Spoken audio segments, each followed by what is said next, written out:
Welcome to Dreamcatchers, a series about New Zealanders living in the United Kingdom.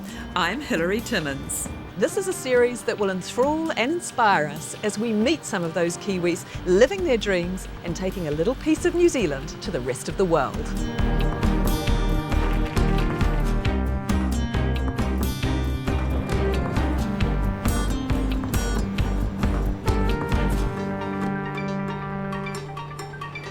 This is the British Academy of Film and Television Arts, otherwise known as BAFTA.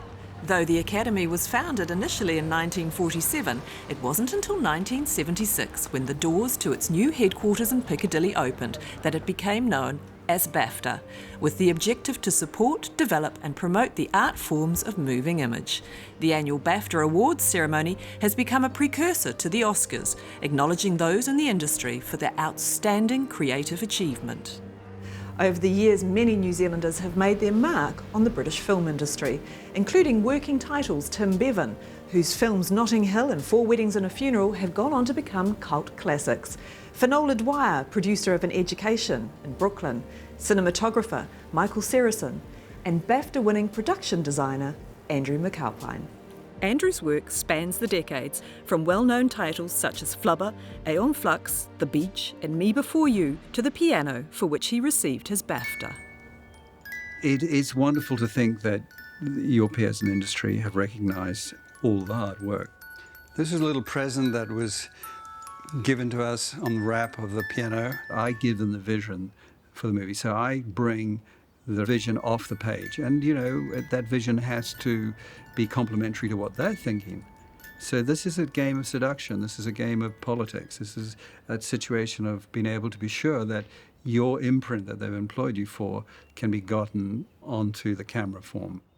These are all ferns in different forms, and it's something that inspired me, and we had books of these in The Piano, and then you start to see it around here. So it's a seminal part of thinking. Part of being a production designer is mining down deeper and deeper and deeper all the time, so that you have got a deep and strong knowledge as to what the questions that will be asked of you, because they will be asked of you. People want to know, the actors or the directors or the DOP, or what is the reasoning behind, and you better know what that is. And to do that, you've got to do research. So depending on the script, if it's a period script, I might go to the V&A, I might go to the BM. I might be doing a film which is a contemporary film. I've got a movie coming out called Me Before You. I historically went back and looking into the whole design of wheelchairs on that one, because it's about a chap who's in a wheelchair, and his wheelchair was the top end of what you can get in wheelchairs today. I didn't know what a top end of a wheelchair could be until I knew what the history of a wheelchair is. So I've got a library here. My wife's also a production designer, and between us we have something like, I think, 2,500 books. Andrew's wife is Gemma Jackson, the production designer on Game of Thrones, and the library is a source of inspiration to them both. It's one of the things Gemma and I talk about a little bit. Occasionally, you know, the script will come through and you'll go to the look at all the books, and you don't know what you're looking for particularly. And then you start looking, and then it starts igniting. And this is a fabulous one on the 60s, and it's my Bible on the 60s, because it's got everything from cars to hats to ties to furniture to buildings to cycles. The structural qualities of nature have always been a source of inspiration to Andrew, something he attributes to growing up in Patamahoe near Auckland. Fall of the hills, the proximity of water, the coast there, Clark's Beach and all that around there was elementary in my education of my mind. So this is a flowering maple, and in Aeon Flux there had to be a wall through which Charlize Theron had to appear through a wall, or go actually through in a library like this actually. It was on, and there was this benign looking design on the wall which then twisted into these, and I was using this as an influence. Imagination can only be actualized if you know the technology of how to get it. I start drawing at that point. So I do very freelance drawing, big drawings, and then I start going to a computer and I work with either myself or I work with other people who'll start actualizing this into, if it's a castle or whatever the requirement is.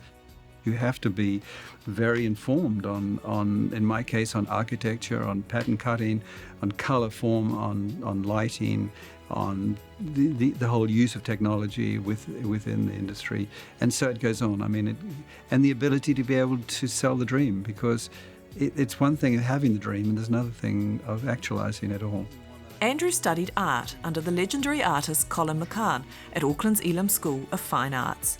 But preferring to work more collaboratively, he went into the theatre design world, both in New Zealand and in the UK, where amongst other things he became a mask maker, and as an early pioneer of holography and rock music videos, the transition into movies was a natural progression. I happen to have worked with a lot of women directors, Jodie Foster and Nora Ephron and Jane Campion, and it goes on and on and on. I've just finished with Thea Sharrock, and I don't know why that is, but it's interesting because there's not a lot of women directing in our industry, but I like what they often want to say. So I'm quite often looking for those stories that maybe those directors are telling. And his advice to a would-be future production designer? Just get a pad and draw. Just draw whatever people, draw flowers, draw pavements, draw trucks, draw whatever it is. I was obsessed with drawing trucks as a kid. I used to draw trucks and cars. Just pages and pages and pages of trucks. Just draw every day. Golden Globe and Emmy-nominated sound designer Blair Jollands coincidentally also grew up in Patamahoe, the same town south of Auckland as Andrew McAlpine. Nominated for a BAFTA Craft Award for his work on the award-winning television series Fortitude, his other television credits include Poldark, Bleak House and Tutankhamun. Sound design is enhancing a picture with sound so that it looks and sounds and feels larger than life. Perhaps there's something disguised in the sound that the viewer won't really be able to pick out, which makes them think about something, or it gives them an experience. There's a good example at the moment. I'm working on Fortitude, and the second series is all about the blood aurora in the Arctic. So I went and did a bit of research and found that the blood aurora does have a sound, and it sounds a bit like radio interference, and also sort of like dawn chorus birds. So I went out and found some birds. So this is the raw sound, and then you can hear the birds to start with. We start putting it through some feedback, some basic delays, and then progress that. What's this next one? By using some software and applications, putting that through some filters, and just getting deeper into the sound and basically messing it up and creating something that is disguised, because we don't actually want it to sound like birds. We want to have that hint where it comes from. And finally, this is what mixed with some electricity, some static electricity. There's only a certain frequency spectrum that a viewer can take in, and also their ears can only, and their brain can only take in a certain amount of information. You know, they've got to listen to the dialogue and all sorts of things. So you have to be very bold and simple with it. And while sound design is composition of effects, Blair also does more traditional composition for television and films. This is a song which I had, which didn't get onto my last album. It wasn't quite ready. Nathan Haynes was playing saxophone in it. So it just was sitting there in the vault of songs to be used one day. And then I started working on this film, and this scene came about where we needed some music, and I thought, oh, that song could be great. But I was singing on it originally. I thought, well, actually, let's try another singer. So a great singer friend I've got here in London, Irena Mancini. I love her name too. She's got a great voice. So she's singing it, and it just totally works for the scene. As a musician, Blair has released several albums and received praise from unexpected quarters. By getting an email from David Bowie, from hearing my music and saying he really liked the sounds, to working with Boy George, when he heard my music and I put out some records on his label, all like these are my, heroes. So just coming over here and getting to actually work with them, not Bowie, unfortunately. I have the nod from the god. That's enough. Definitely with music, I think the isolation of New Zealand and its geographical position, I might not have had that influence of all those Pacific Island rhythms and all those musics and blues and all those international kind of world music, which we're all growing up in New Zealand, I think exposed to a lot of that sort of music. Soaking all that up, it just kind of molds your background and your musical soul, and I think music chose me, as it does many people. Coming up, we meet a Kiwi fashion designer who's always in vogue.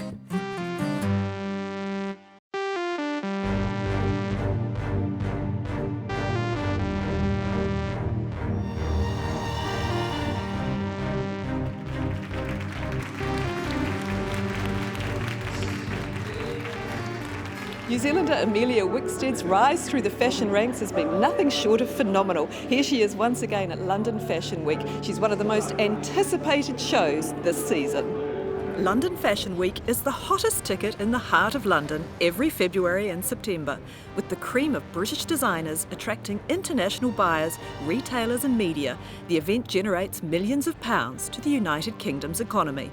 A regular on the catwalk since she launched her own design brand at just 23 years of age, Emilia's shows attract a huge media following and packed press galleries. It's always scary.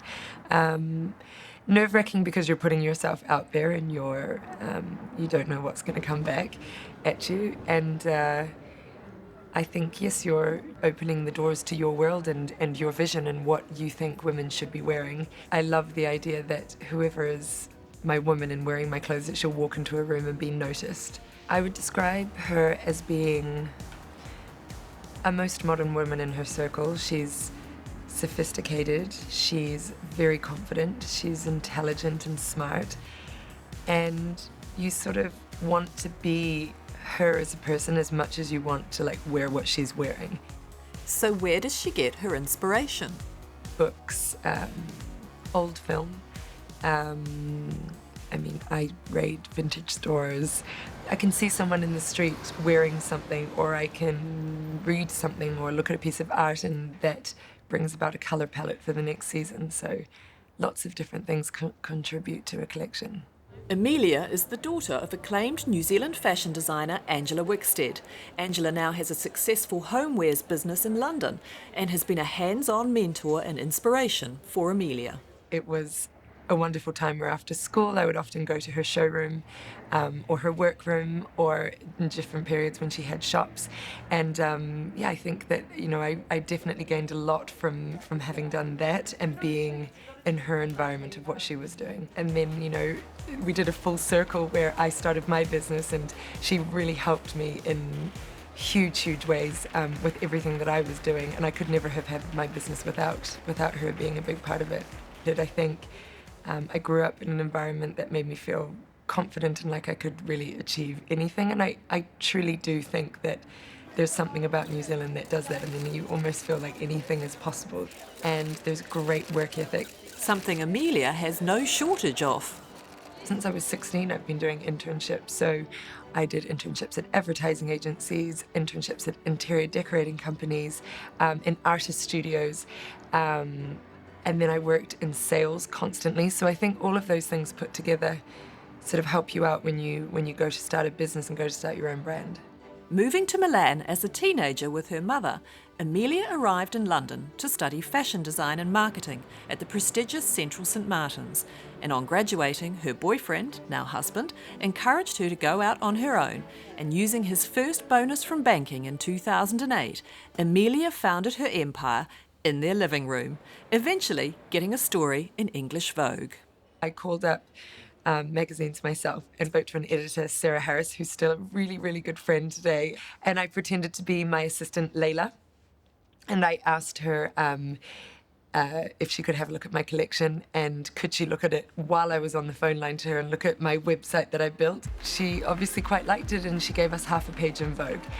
And that was a huge moment because all of a sudden, you know, what I had created through friends and family, all of a sudden then became, you know, something that everyone would see when looking in a publication, in a magazine like Vogue.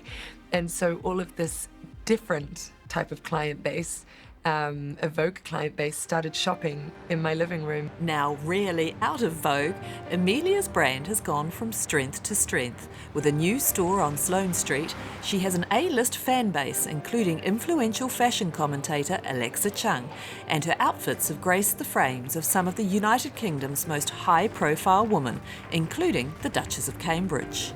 I think she's a great brand ambassador for British designers, and it's, you know, it goes without saying, it's such a privilege to dress her. So what now for our most famous fashion export? We've just hired a CEO, which was, you know, sort of the biggest dream that I had for my business. Just so lovely to work alongside someone that is as passionate about your business as you are. And, you know, I've never had that before. So when you are a one-man band and you have your own business, that can be quite terrifying and tricky. So it's wonderful to have a partner and to be working together. I really hope that we'll see huge growth, and I really hope that that means, you know, more collaborations with retailers, which is very exciting because it means that the Emilia Wickstead collection doesn't just have to be what's on the catwalk. And to see anybody wearing my clothing and looking great is my biggest highlight every day. It's a huge achievement just to see that. So. Stroll down any London high street and you'll see a plumage of famous fashion houses. Ralph Lauren, Tommy Hilfiger, J. Crew, Guess and Topshop. All internationally recognised brands, and just a handful of the many clients working with New Zealand textile designer Anna Grieve. Fabric pattern and texture is as important to fashion as cut, and often the first thing that catches our eye. Te Awamutu-born Anna originally trained as a photographer before travelling to London, when her interest in textiles was sparked on a foundation year art course. Based in Shoreditch, she has a studio space at the trendy Rochelle School. Anna set up her own textile design business, Mr. Grieves Originals, in 2013 after a pep talk back in New Zealand from her dad. He was asking me exactly what I was doing with my life and where it was all going, and he gave me quite a stern talking to as to where he thought I should be going and pushing me forward. So I sort of had that rolling around in the back of my mind. The first year I did absolutely nothing but work. But it's given a really good, solid base, I think, for the business. So it's something to hopefully grow from. So I have quite a few people freelancing for me, and then I have 2 people full-time working for me, and I have an agent out in the US as well. So small team getting bigger. I specialise in woven textiles, so that's actually the construct of a fabric. So it's weaving. Print is printing, you know, a pattern or a graphic on top of a textile, an already constructed piece of fabric. And then knit and embroidery is stitching onto, and knit is the same as weaving. You're constructing a fabric from yarn. You have to have a good sense of colour, I think, to work within the textile industry.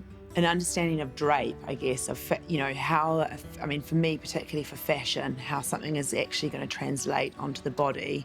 So I'll take the key ideas for the season, the bits of it that I think are going to be really important, which are colour, building colour palettes, yarn, and specifically what sort of technical elements of weaving that I would like to introduce into my collection, different weave structures as well as pattern.